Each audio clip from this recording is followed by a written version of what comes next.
Picture a man who hates everyone. I mean everyone. Catholics, Jews, Germans, French, Masons, you name it, he's got a problem with them.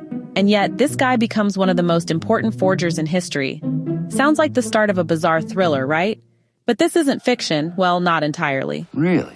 Tell me about it. Now picture secret agents plotting in dimly lit cafes, priests whispering conspiracies, and a world where fake documents can ignite real wars. Oh, and there's food, lots of food, because even the most diabolical minds need a good meal between betrayals. This story is dark, twisted, and sometimes hilariously absurd.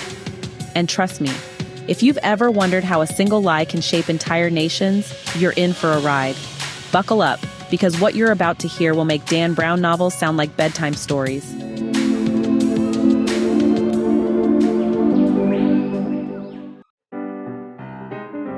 All right, let's dive into this labyrinth of secrets, conspiracies, and believe it or not, recipes.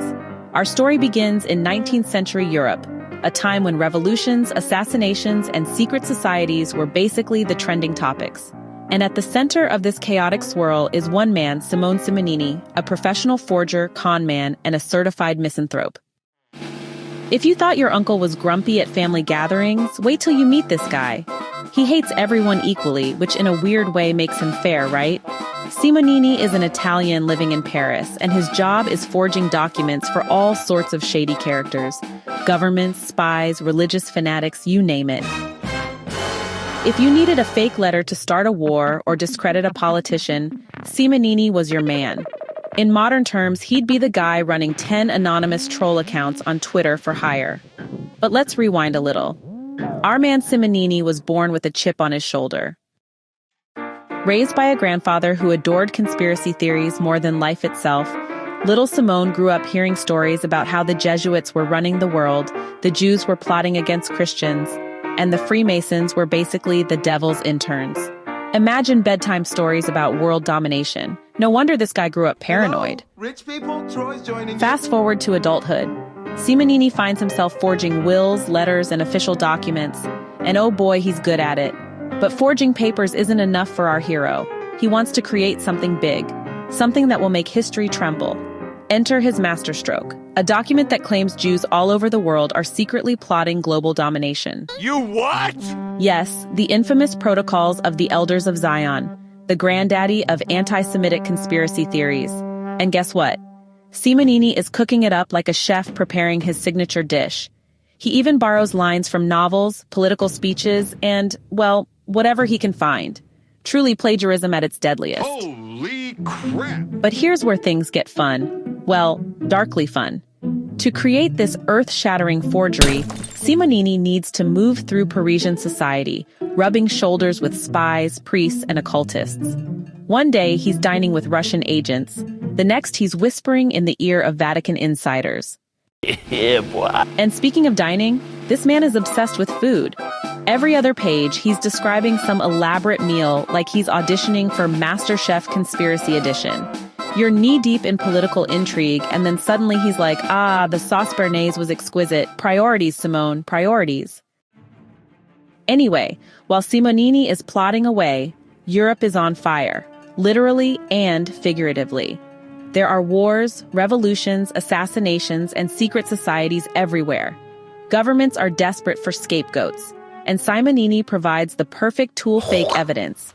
Nice. His forgeries fuel hysteria, turn neighbors into enemies, and justify some of the bloodiest crackdowns in history, all from the comfort of his little workshop.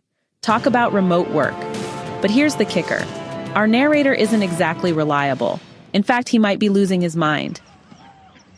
The book is structured like a diary, but then another voice appears. Abbe Dalla Piccola, a mysterious priest.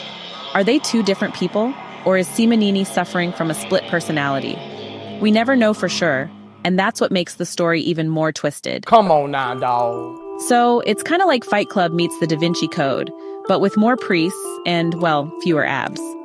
As the diary unfolds, we see Simonini just sinking deeper and deeper into paranoia and hatred. His obsession with Jews, Masons, Jesuits, honestly, pretty much everyone becomes the fuel for his greatest forgery. Who does that? And while he thinks he's in control, the truth is, he's just another pawn in a bigger game. Everyone's manipulating everyone, and by the end, you're not even sure who's real and who's, completely invented. By the time the dust settles, one thing is crystal clear. Lies have power. A single forged document can shape history, spark pogroms, and legitimize atrocities. And Simonini? He just wanted money and a good meal. The irony is, honestly, delicious, unlike his morals. So, what's this diabolical, delicious, and deeply disturbing novel? It's The Prague Cemetery by Umberto Eco, a literary thriller that blends real historical events with fiction so seamlessly, you'll keep Googling to check what's true and what's not. Spoiler, most of it is terrifyingly real. OMG! I'll be honest, this book isn't your casual airport read. It's dense, layered, and filled with historical details that require a bit of focus. But that's exactly what makes it brilliant. If you've read Dan Brown and thought, I want more depth, more complexity, this book delivers in spades. Take Dan Brown, crank up the intrigue, and then inject it with literary steroids. That's what you get here. What struck me most is how Eco demonstrates the power of narrative, the way stories, lies, and forgeries shape the world. It's scary because even today we see similar patterns. Fake news, propaganda, manufactured enemies. The Prague Cemetery shows us that this isn't new. It's just more high-tech now. Oh, snap. Another thing, Eco doesn't shy away from showing the ugliness of prejudice. Simonini's hatred is repulsive, but necessary for us to understand how bigotry festers and becomes weaponized. And then there's the humor, dark, biting humor that makes you chuckle even as you squirm. The constant obsession with food? Brilliant. It humanizes Simonini in the most grotesque way possible. Umberto Eco was an Italian novelist, philosopher, semiotician, and one of the greatest intellectuals of the 20th century. Best known for The Name of the Rose, he loved weaving history, philosophy, and mystery into his works. The Prague Cemetery, published in 2010, is one of his most controversial novels because of its themes of anti-Semitism and conspiracy.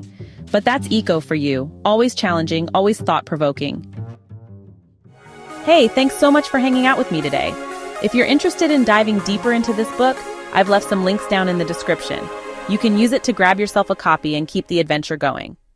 And if you're in the mood for more great reads, don't go just yet. Click on one of the videos popping up right now that I think you'll love.